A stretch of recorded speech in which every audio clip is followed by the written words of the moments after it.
Olá, hoje a do Vale Saúde está aqui no Café Mercearia e nós estamos recebendo a Cristina Vani Vasconcelos, psicóloga, especialista em terapia cognitiva, especialista em DST/AIDS. E eu gostaria de agradecer muito, Cris, a sua presença. Muito obrigada, eu que agradeço. Cris, hoje, gente, nós vamos estar falando sobre inseminação artificial. E a Cris vai nos contar um pouco da história dela. Cris, antes da gente falar sobre a inseminação artificial propriamente dita, eu gostaria que você falasse um pouquinho pra gente o que é ser mãe para você. Bom, para mim, venho de uma família italiana, né? E assim, a gente brincava quando eu era criança, a gente brincava de boneca, né? E assim, essa coisa de brincar já põe algum desejo na cabeça da gente, né? Porque o brincar traz um pouco muito da realidade. Então, eu acho que eu sempre quis ser mãe, né? Tem mulheres que escolhem outros caminhos, não querem tanto ser mãe, mas eu sempre quis, porque meus irmãos, quando eu nasci, eles já eram mais velhos, então eu tinha sempre sobrinhos em casa.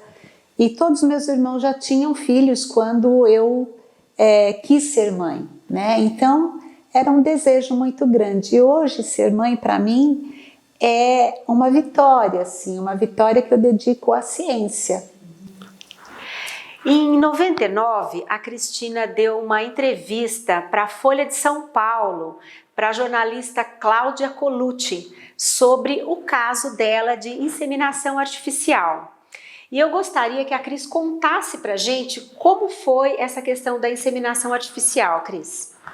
Então, foi assim, a gente estava casado já há um bom tempo e não tinha nenhum problema que fosse diagnosticado como um problema para não engravidar, né?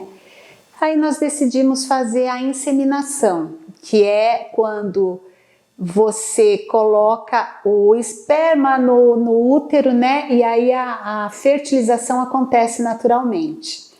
E nessa tentativa, nós não tivemos sucesso, não obtivemos sucesso. E aí nós paramos um pouco com essa tentativa. Por quê? É algo que é muito desgastante emocionalmente, financeiramente e fisicamente, né? Porque a gente toma hormônios. Então a gente deu uma parada nessa época que não deu certo, nessa tentativa de inseminação. E vamos pensando assim, vamos deixar ver se vem naturalmente. Aí eu lembro que o João atendeu uma criança, né, no posto de saúde, e era uma criança que ela estava na casa transitória. E ele ficou encantado com essa menina, era uma menininha. Aí ele falou para mim, Cris, e se a gente tentasse adotar? Eu falei, né, ótimo, vou no fórum amanhã mesmo ver, me informar. E aí eu cheguei no fórum e tinha uma ficha para você preencher. E a ficha me assustou, Beth, porque eu, sinceramente, eu queria um filho. E aquela ficha me reportou assim, como se eu estivesse num supermercado escolhendo um objeto para comprar, sabe, assim, vendo uma marca, porque tinha umas perguntas que eu realmente, até hoje, eu não saberia responder. A criança pode ser deficiente, a criança pode ser filha de alcoolista, a criança pode ser isso.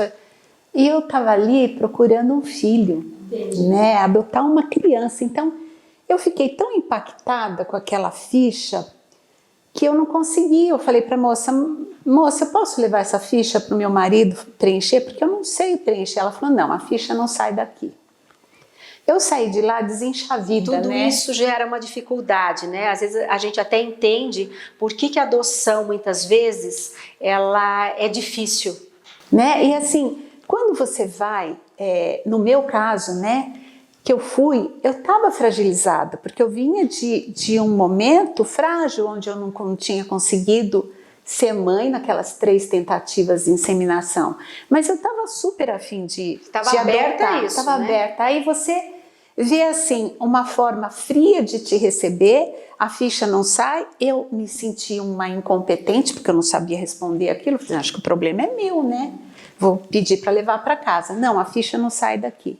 Aí eu cheguei em casa, falei para o João, aí ele falou assim, vamos ver se eu passo lá, tal, não sei. Aí nos outros dias seguidos ele veio para mim e falou assim, e se a gente tentasse uma vez só a fertilização, que é o FIV, né? Fertilização intraútero. E aí eu falei assim, então vou ligar lá no serviço, né? No Sinhá Junqueira de Ribeirão Preto. E aí nós marcamos, voltamos lá depois de 3 anos da tentativa, né? Da primeira tentativa de inseminação. A primeira tentativa foi lá também? Foi. E aí nós partimos para a fertilização. Aí o doutor Franco, que é um médico, na época ele era o responsável, eu acho que ele ainda é o responsável por esse serviço, né, Maternidade Sinhá Junqueira, nos recebeu, foi muito atencioso, pediu vários exames, e aí já começamos o tratamento. E a gente tinha combinado de fazer uma tentativa só. Então, assim, é um procedimento caro financeiramente, né? Naquela época a medicação era toda importada, então tudo que você tomava era pago em dólar, né? Então ficava um tratamento bem caro. E nós, nessa tentativa, a gente conseguiu fertilizar, né, 9 embriões. Ô Cris, né? Antes de você continuar, eu queria fazer um adendo aqui, que eu acho que é importante o pessoal conhecer isso aqui, olha gente, que saiu até na reportagem que você deu à revista Folha. Que o João Arthur e a Marina Beatriz, que depois nós vamos estar falando deles, eles fazem parte de uma geração nova de bebês de proveta, vieram de óvulos de um mesmo ciclo, fecundados no mesmo dia, mas nascidos em épocas distintas, que são considerados, né, gêmeos não idênticos, gêmeos fraternos. Isso. Né? Então eu acho importante a gente colocar isso para o pessoal entender por que a gente chama de gêmeos de idades diferentes, né? Que a gente vai chegar lá. Então, aí o procedimento, né, do FIV, eles coletam os óvulos que você é super estimulado a produzir e fazem a fertilização in vitro, né? Por isso que é FIV, fertilização in vitro. Então, aí nós tivemos 9 óvulos fertilizados. Certo. E vocês implantaram quantos a primeira vez? Então, na primeira vez foram implantados 4 óvulos. 4 embriões, na verdade, porque aí quando fertiliza já é um embriãozinho. E é muito interessante porque assim, em 1999, eles colocavam numa tela, igual numa televisão, para você ver a célula, né? A célula pulsando. Então você olhava aquilo, você falava, gente, aquilo pode ser o meu filho no futuro. E você via lá 4 célulazinhas pulsando. Olha que interessante. Aquilo eu falava assim, meu Deus, qual será deles que vai ser meu filho? Era uma coisa mágica na minha cabeça, né? Bom, aí a implantação é simples, né? Eles implantaram 4 embriões. E depois eu não me lembro agora se foram 2 semanas ou 3, eu tive que voltar lá para fazer um exame que não tinha aqui em Avaré, que é o beta-HCG. E aí, pelo beta-HCG, eles percebem se você estava grávida ou não. Já no início? Já no comecinho. E qual foi assim a sua reação quando você soube que essa implantação tinha dado certo, né? E que você estava grávida? Como é que foi essa... Foi assim... Tudo foi muito complicado, Beth, porque foi assim, o médico que me recebeu lá, quando eu cheguei, ele falou assim para mim, você está grávida, mas vamos aguardar um pouco para comemorar, porque você está com uma quantidade de hormônio muito baixa, então você pode perder esse bebê a qualquer momento. Aquilo me assustou, porque eu fui lá para saber se eu estava grávida ou não, né? Simples assim, você queria só saber isso. Aí quando ele me falou isso, eu falei assim, então, mas eu tô grávida ou não tô? Eu fiz essa pergunta para ele, aí ele viu que ele me assustou.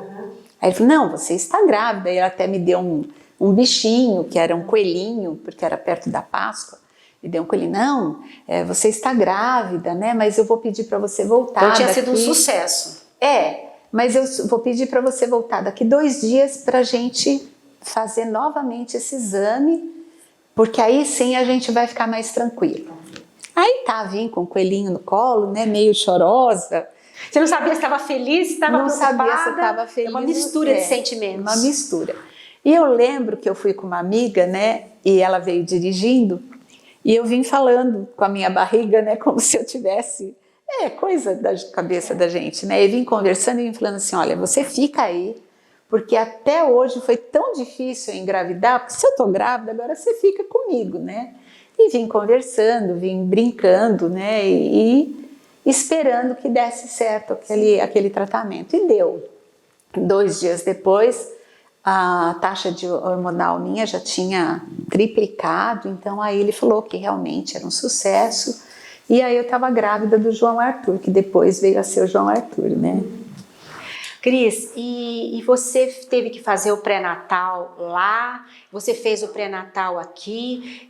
Como é que foi essa questão do pré-natal? Porque isso foi feito em Ribeirão. Isso. E lá, pelo que a gente viu na reportagem, foi o primeiro caso do serviço em 99. Isso, foi o primeiro caso de, assim, sucesso na primeira tentativa de fertilização e que depois o casal volta para pegar os embriões restantes. Sim. Porque assim, o médico falou que os casais às vezes não queriam outro filho, ou às vezes se separavam e os embriões ficavam lá. E nós fomos o primeiro caso que tivemos um sucesso, né, na FIV, e depois retornamos para pegar os outros porque embriões. Porque às vezes tem casal que já tem 2...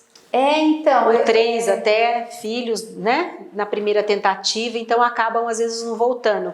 Pode ser uma das causas, né? Então, ele só falou isso, que para eles foi um caso muito assim importante, porque foi um caso que, segundo o Dr. Franco, ele falava assim, eu lembro bem dessa frase, ele falou assim, o seu caso foi um sucesso, isso quando eu voltei pela segunda vez, né? Foi um sucesso porque a ciência tenta imitar a natureza e no seu caso nós conseguimos fazer isso, que é promover uma gravidez natural de que não corre risco nem para a mãe e nem para o filho, né? Então, porque ele fala que quando tem 2 ou tem 3, gera um estresse na família, gera um estresse para o próprio profissional que está ali assistindo, porque é uma coisa que não é tão comum, não é tão esperado e precisa de todo um equipamento, toda uma ciência diferente, né, nesse caso. Então eu lembro bem que ele falou sobre isso.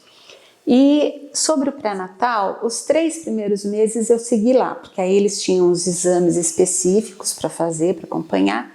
E depois dos 3 meses eles me encaminharam para um pré-natal normal. Aí você veio fazer o pré-natal aqui em Avaré. Com o médico que já tinha me encaminhado lá para o serviço, né? E como toda gravidez, eu acho que o pré-natal é importantíssimo, né? Então aqui eu acho que a gente abre um parênteses para até convidar e esclarecer as mulheres que quando você está gerando uma vida, essa vida ela depende das suas atitudes, né? E é um gesto de amor você se cuidar e fazer o pré-natal. Então a gente tem nos postos, a gente tem tudo gratuito, o SUS ele abraça a gestante e o bebê. Então assim, na minha cabeça eu sempre falei isso para as gestantes, que é um voto de amor, é um ato de amor você fazer o pré-natal. É um cuidado antes do bebê nascer. Exato. Né? Que você já demonstra aquele amor, aquela preocupação de mãe, aquela coisa que a gente tem a vida inteira, né, como mãe. Então você já demonstra isso através do pré-natal. E nunca uma gestação é igual a outra. Não. Então é muito importante a realização do pré-natal, porque numa gestação pode correr tranquilamente, sem nenhuma normalidade. Outras gestações pode aparecer uma hipertensão, um diabetes gestacional, né? Então assim, é extremamente importante, independente do caso, realizar o pré-natal. né? E o Isso. SUS garante isso para as mulheres, né? Então não tem como não fazer. É importante, porque é um ato de amor, né? E todos os exames que o pré-natal precisa para dizer para você que seu filho está saudável, ou que você precisa fazer tal coisa para o filho ganhar mais peso, para o bebê ganhar mais peso. Então, todas essas informações a ciência te fornece através do pré-natal, né? E você pode ter esse ato de amor retribuído tendo depois um filho nascendo na determinado tempo ou com um peso adequado. Então, a gente precisa estimular o pré-natal, né? Para toda gestante.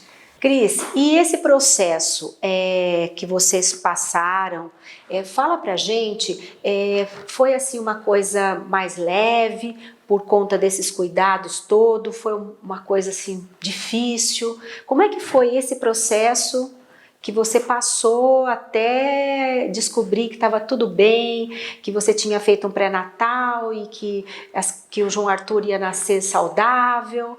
Como é que foi essa questão durante o pré-natal? Olha, depois que eles me liberaram lá de Ribeirão, aí eu relaxei, né? Porque aí eles me transferiram para cá e aí eu realmente relaxei e eu comecei a curtir a gravidez. Tanto é que todos os amigos, né, que sabiam de tudo que estava acontecendo, curtiram, me mimaram para cachorro, assim, mimaram muito, né, cachorro. E eu fui muito mimada enquanto grávida, né, das duas gravidezes, porque assim foi um momento que eu estava extremamente feliz, a gente queria muito, então foi muito legal, né. Então aí eu fazia tudo certinho, eu usei aquelas meias elásticas, né, naquele calor que o João Arthur nasceu em dezembro, e eu lembro que era muito calor, e o Dr. Afonso me orientou, olha, usa as meias, você não tem varizes, mas vamos prevenir. Eu fazia aquilo com o maior gosto, Sim, né? sim. Acordava cedo, punha as meias, perna para cima. Eu não via isso como sacrifício algum, né? Eu via isso como um cuidado, como uma coisa importante. Então, depois eu fiz aqui o pré-natal tranquilamente. E você relaxou e curtiu. Curti bastante a minha gravidez. Entendi. Pessoal, vamos fazer um breve intervalo e depois a Cristina vai estar contando pra gente um pouco do João Arthur e um pouco da Marina Beatriz, que são os gêmeos fraternos ou gêmeos de idades diferentes. Até já!